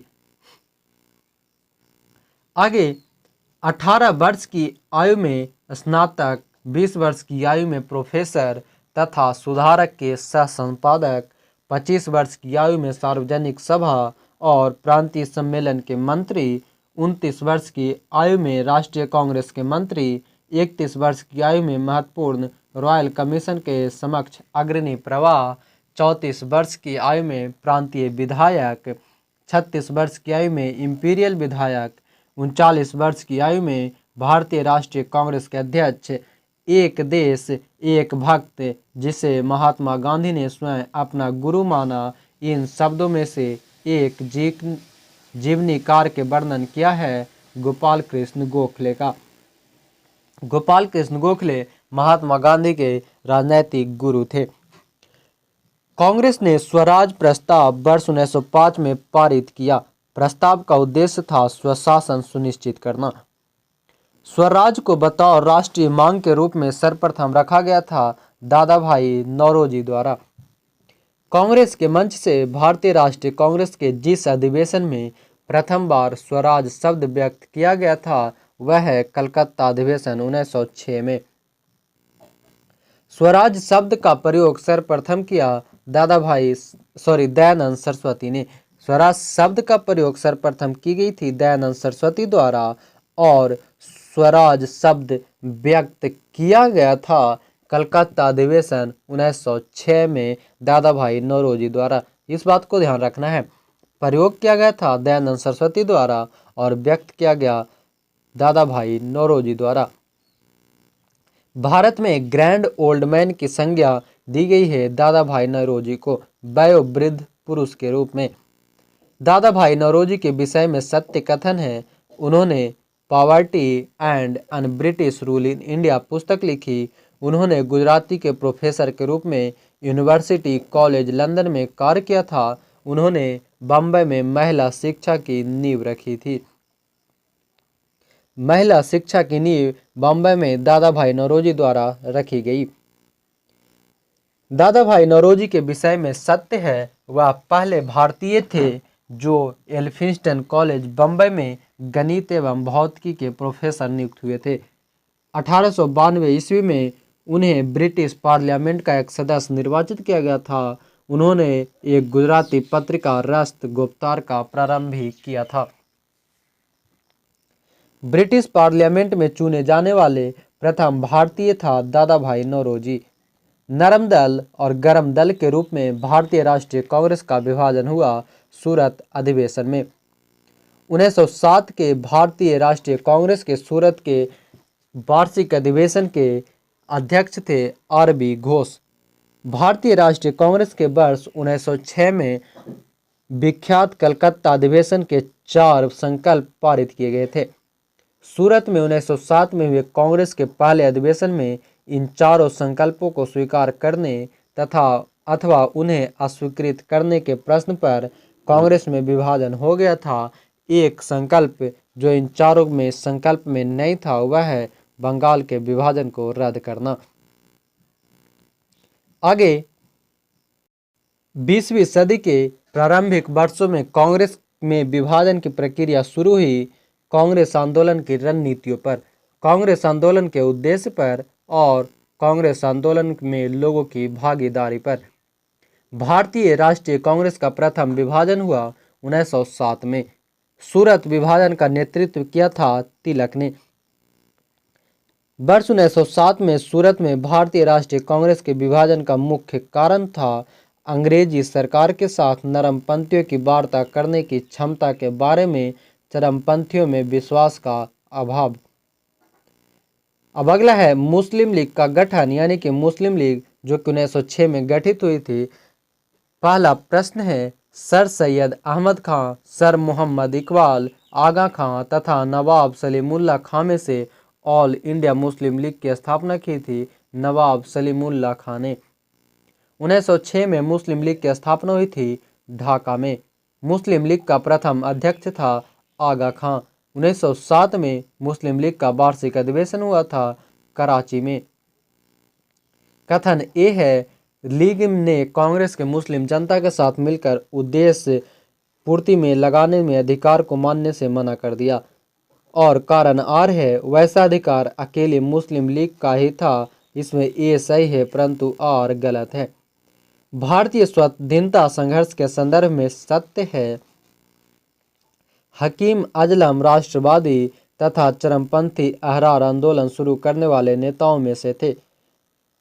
भारतीय राष्ट्रीय कांग्रेस के संगठन के समय सर सैयद अहमद खां ने इसका विरोध किया। मौलाना बरकतुल्ला और मौलाना अब्दुल्ला सिंधी काबुल में भारत की अंतकालीन सरकार का गठन करने वालों में से थे। आगे 1906 में लॉर्ड मिंटो से शिमला में मिले मुसलमानों के शिष्टमंडल ने प्रार्थना की मुसलमानों के लिए पृथक निर्वाचन वर्ग के लिए, मुसलमानों के लिए पृथक वर्ग निर्वाचन का मांग किया गया था लॉर्ड मिंटो से शिमला में 1906 में। 1908 में अखिल भारतीय मुस्लिम लीग की एक लंदन शाखा की स्थापना हुई अमीर अली की अध्यक्षता में। अब आगे है चैप्टर मार्ले मिंटो सुधार। मार्ले मिंटो सुधार बिल सर्वप्रथम पारित किया गया था 1909 में। 1909 के इंडियन काउंसिल एक्ट में व्यवस्था की गई थी सांप्रदायिक प्रतिनिधित्व की। राष्ट्रीय आंदोलन की अवधि में जिस घटना में मतभेद में बीज थे और वह जिससे अंततः देश का विभाजन कराया, वह थी विधानसभाओं में मुसलमानों के लिए पृथक निर्वाचन क्षेत्र और स्थानों का आरक्षण। आगे है, अगला चैप्टर है दिल्ली दरबार और राजधानी परिवर्तन। इनमें पहला प्रश्न है, ब्रिटिश काल में दिल्ली के पहले भारत की राजधानी थी कलकत्ता। 1912 ईस्वी में जब राजधानी कलकत्ता से दिल्ली लाई गई, उस समय वायसराय था लॉर्ड हार्डिंग। दिल्ली भारत की राजधानी बना 1911 में। यहाँ नोट दी गई है, 1911 में बंगाल विभाजन को रद्द कर भारत की राजधानी कलकत्ता से दिल्ली स्थानांतरित करने की घोषणा की गई। 1 अप्रैल 1912 को दिल्ली राजधानी बनाई गई, यानी कि घोषणा की गई थी 1911 में और राजधानी फाइनली बना 1 अप्रैल 1912 को। वह जिसके राजकोषीय प्रवेश के अवसर पर दिल्ली में बम फेंका गया था लॉर्ड हार्डिंग पर। ब्रिटिश शासन के दौरान बिहार को एक अलग प्रांत का दर्जा प्राप्त हुआ 1912 में। आगे है कांग्रेस का लखनऊ अधिवेशन। कांग्रेस का लखनऊ अधिवेशन में दिसंबर 1916 में इंडियन नेशनल कांग्रेस तथा इंडियन मुस्लिम लीग ने एक ही समय अपने अधिवेशन आयोजित किए थे लखनऊ में। 1916 में भारतीय राष्ट्रीय कांग्रेस के लखनऊ अधिवेशन की अध्यक्षता की थी MC मजुमदार ने। कांग्रेस और मुस्लिम लीग के बीच प्रसिद्ध लखनऊ समझौते पर हस्ताक्षर हुआ था 1916 में। अतिवादियों एवं उदारवादियों के पुनर्मिलन की प्रक्रिया में प्रमुख शिल्पी थी एनी बेसेंट। वर्ष 1916 में मुस्लिम लीग और कांग्रेस के मध्य समझौता कराया था BG तिलक ने। कांग्रेस के 1916 के लखनऊ अधिवेशन में लिया गया मुख्य दूरगामी परिणाम वाला निर्णय था मुस्लिम लीग की पृथक निर्वाचन क्षेत्र की मांग को स्वीकार, यानी कि मुस्लिम लीग की पृथक क्षेत्र की मांग स्वीकार की गई 1916 के लखनऊ अधिवेशन में, जबकि मांग रखी गई थी 1909 में पार्लियामेंटो सुधार के समय। इंडियन नेशनल कांग्रेस और मुस्लिम लीग के बीच मैत्तकी का काल प्रदर्शित रहा 1916 से 1922, यानी कि मित्रता रही 16 से 22 के बीच में। 1916 के लखनऊ के कांग्रेस अधिवेशन के विषय में सत्य है। इस अधिवेशन में उदारवादियों और उग्रवादियों के बीच पुनः मेल स्थापित हुआ था। महात्मा गांधी पहली बार चंपारण के किसानों की समस्याओं से अवगत कराए गए 1916 अधिवेशन में ही राजकुमार शुक्ल द्वारा। आगे है होम रूल लीग आंदोलन। होम रूल लीग आंदोलन सर्वप्रथम प्रारंभ किया था एनी बेसेंट ने। 1915-16 में 2 होम रूल लीग आरंभ की गई, पहला तिलक द्वारा और दूसरा एनी बेसेंट के नेतृत्व में। आगे एनी बेसेंट मुख्यतः संबंध रही है गृह शासन आंदोलन से, यानी कि होम रूल आंदोलन से। प्रथम विश्व युद्ध के दौरान आंदोलन जो भारत में लोकप्रिय हुआ था वह था होम रूल आंदोलन। Bal Gangadhar Tilak, Annie Besant, M Subramania Iyer तथा TS ऑलकॉट में से जिसका योगदान होम रूल लीग की स्थापना में नहीं था वह है TS ऑलकॉट। शेष अन्य सभी बाल गंगाधर तिलक, एनी बेसेंट, सुब्रमण्यम अय्यर के हाथ थी स्थापित करने में। CR Das, S Subramaniam Iyer, Annie Besant तथा BG तिलक में होम रूल आंदोलन से नहीं जुड़ा था CR दास। होम रूल समर्थक अपनी राजनीतिक शक्ति का सफलतापूर्वक प्रदर्शन कर सके कांग्रेस के 1916 के लखनऊ अधिवेशन में। होम रूल आंदोलन भारत के स्वतंत्रता संग्राम के एक नए चरण के आरंभ का द्योतक था, क्योंकि इसने देश के सामने स्वशासन यानी कि सेल्फ गवर्नेंस की एक योजना बनाई रखी। तिलक तथा एनी बेसेंट द्वारा बनाए गए होम रूल लीगों को एक में मिला दिया गया था 1918 में, यानी कि जो होम रूल लीग बनाई गई थी एक तिलक द्वारा और दूसरा एनी बेसेंट द्वारा, इसे मिलाया गया 1918 में। होम रूल लीग के संबंध में सत्य है, सबसे पहले इसकी योजना एनी बेसेंट ने 1914-15 में प्रस्तुत की थी। तिलक की home rule league Maharashtra, Karnataka, Madhya Prant एवं बरार तक सीमित थी। तिलक द्वारा स्थापित होम रूल लीग अधिक शक्तिशाली थी। एनी बेसेंट, एओ ह्यूम, माइकल मधुसूदन दत्त और आर पाम दत्त में से फेबियन आंदोलन का प्रस्तावक था। फेबियन आंदोलन का प्रस्तावक एनी बेसेंट थी। एनी बेसेंट के संबंध में सही कथन है, होम रूल आंदोलन प्रारंभ करने के लिए उत्तरदायी थी। इंडियन नेशनल कांग्रेस की एक बार अध्यक्ष भी रही थी। आगे है गांधी एवं उनके प्रारंभिक आंदोलन। इसे आप लोग बहुत ही ध्यानपूर्वक समझते चलेंगे, क्योंकि हर एग्जाम में 2 से 4 प्रश्न यहाँ से देखने को मिल जाते हैं। तो शुरू करते हैं। करमचंद गांधी दीवान थे पोरबंदर, राजकोट एवं बीकानेर के। करमचंद गांधी जो थे वह महात्मा गांधी के पिताजी थे। महात्मा गांधी के पदार्पण से पूर्व भारत में राष्ट्रीय आंदोलन की दिशा को जिन अंतर्राष्ट्रीय घटनाओं ने प्रभावित किया था वह है 1898 ईस्वी के इटली अबिसीनिया युद्ध ने, चीन के बॉक्सर आंदोलन ने, आयरलैंड के क्रांतिकारी आंदोलन ने और रूस जापान के युद्ध में जापान की विजय ने। दक्षिण अफ्रीका में रहने की अवधि में महात्मा गांधी ने जिस पत्रिका का प्रकाशन किया वह है इंडियन ओपिनियन। इंडियन ओपिनियन को महात्मा गांधी ने दक्षिण अफ्रीका में ही प्रकाशित किया था। फिनिक्स फॉर्म है डरबन, दक्षिण अफ्रीका में। महात्मा गांधी समर्थक थे दार्शनिक अराजकतावाद के। गांधी जी के राम राज्य के युगल सिद्धांत थे सत्य तथा अहिंसा। आगे है गांधी जी की दृष्टि में अहिंसा का अर्थ है सत्य की प्राप्ति का रास्ता।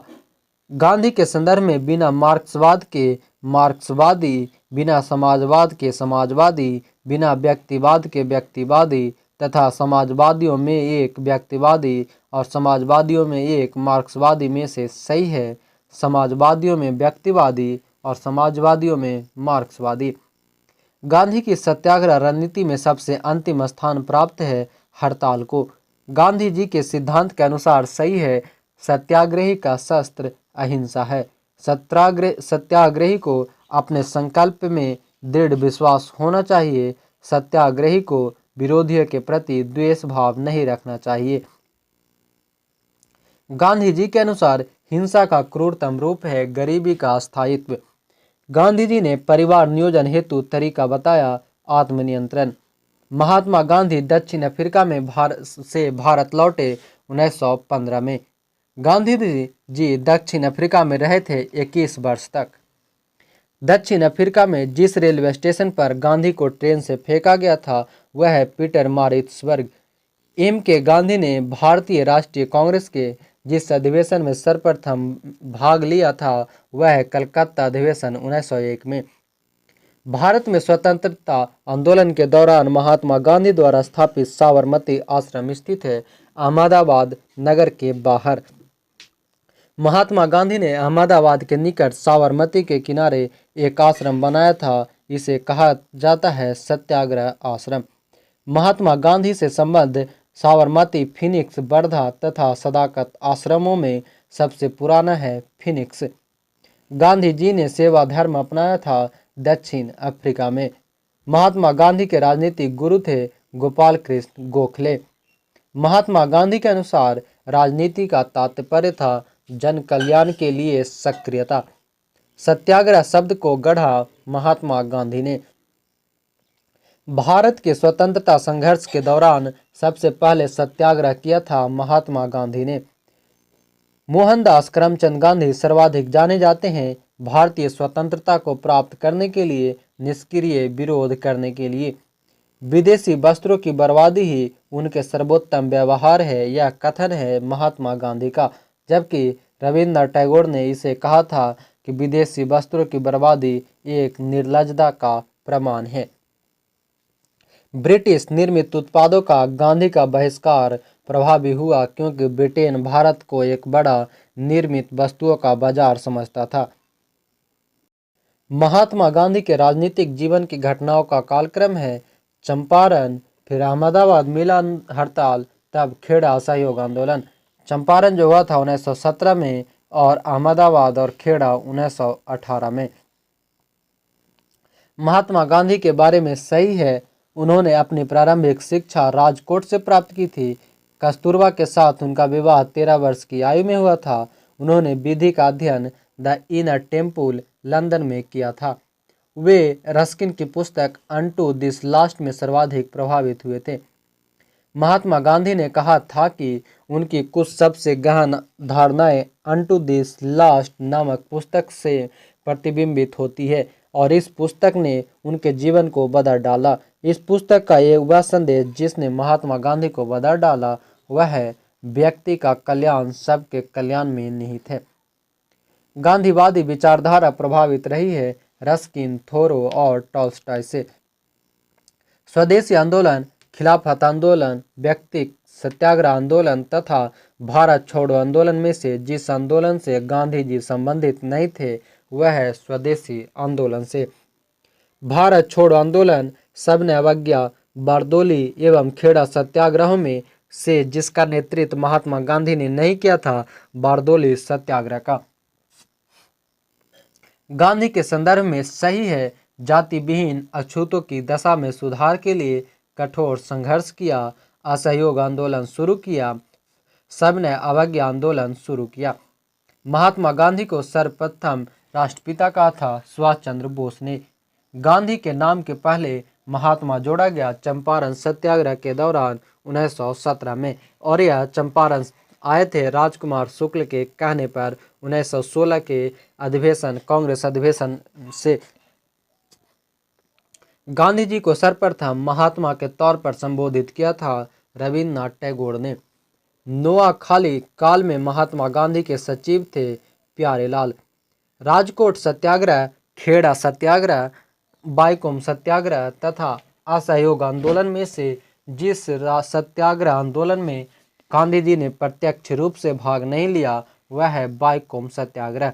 बाईकोम सत्याग्रह में गांधी जी ने प्रत्यक्ष रूप से भाग नहीं लिया था पर राजकोट, खेड़ा और असहयोग में भाग लिए थे। महात्मा गांधी का छत्तीसगढ़ में प्रथम आगमन हुआ था 20 दिसंबर 1920 को। गांधी के अनुयायियों में A.N. सिन्हा, ब्रज किशोर प्रसाद, J.B. कृपलानी एवं राजेंद्र प्रसाद में से वह जो पेशे से एक शिक्षक था राजेंद्र प्रसाद थे।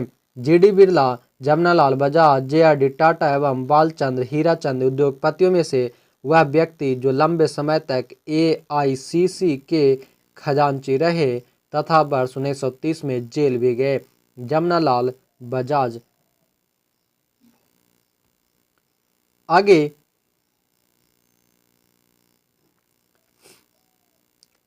भारतीय कपड़ा व्यापारी, बैंकर, कांग्रेसी तथा महात्मा गांधी का निकट सहयोगी यह विवरण है जमनालाल बजाज का।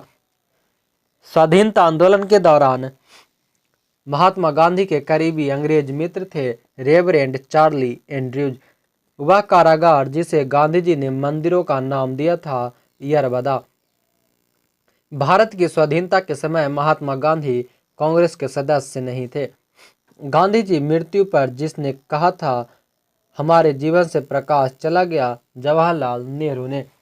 गांधी जी को वन मैन बाउंड्री फोर्स कहा था माउंटबेटन ने। जिसने महात्मा गांधी को आदेशित किया था कि वह भारत में प्रथम वर्ष खुले कान पर मुंह बंद कर व्यतीत करे, यह कहा था उनके राजनैतिक गुरु गोपाल कृष्ण गोखले ने।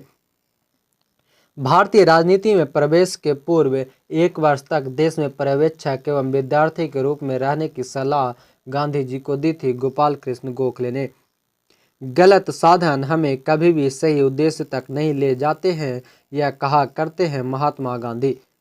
जो नैतिक दृष्टिकोण से गलत है वह राजनीतिक दृष्टिकोण से भी कभी सही नहीं हो सकता। इस सिद्धांत के प्रबल समर्थक थे M.K. गांधी यानी महात्मा गांधी। गांधी जी ने अपना पहला सत्याग्रह प्रारंभ किया था मजदूरों को कम वेतन देने के विरोध में। वह आंदोलन जिसमें गांधी जी ने पहली बार भूख हड़ताल का प्रयोग हथियार के रूप में किया था, अहमदाबाद की हड़ताल। महात्मा गांधी ने भारत में अपना पहला जन भाषण दिया था वाराणसी में। गांधी जी ने बंधुआ मजदूरों को मुक्त कराने का प्रथम अभियान आरंभ किया था चंपारण से। 1917-18 में अहमदाबाद में गांधी जी द्वारा चलाए गए सत्याग्रह में हिस्सा लिया था मजदूर वर्ग ने। महात्मा गांधी का वह संघर्ष जो औद्योगिक श्रमिकों से संबंधित था, अहमदाबाद संघर्ष। अहमदाबाद सत्याग्रह आरंभ किया गया था सूती मिल कामगारों के लिए। गांधी जी के ट्रस्टीशिप के सिद्धांत के प्रतिपाद्य के संबंध में सही युग्म है दक्षिण अफ्रीका 1903। गांधीवादी अर्थव्यवस्था के विषय में सही कथन है। वे अहिंसा पर आधारित अर्थव्यवस्था पर बल देते थे। केंद्रीयकरण शोषण और असमानता को जन्म देता है। अतएव अहिंसक सामाजिक संरचना विकेंद्रीकरण विरोधी है। वे भारत में मशीनीकरण के पक्ष में नहीं थे। एम के गांधी के अनुसार अस्पृश्यों का सामाजिक आर्थिक सुधार संपन्न किया जा सकता है उनके लिए कुटीर उद्योग स्थापित करके। Gandhian innovation. गांधी का नवाचार का तात्पर्य है कम निवेश से अधिक उत्पादन अधिक लोगों के लिए। खेड़ा सत्याग्रह, सबने अवज्ञा आंदोलन, असहयोग आंदोलन तथा चंपारण सत्याग्रह में से वह घटना जो सबसे पहले हुई। चंपारण सत्याग्रह 1917 में। चंपारण में 3 कट्ठिया प्रथा का तात्पर्य है 3/20 भूभाग पर नील की खेती करना, यानी कि 20 कट्ठा खेत पर 3 कट्ठे में खेती करना होता था नील का।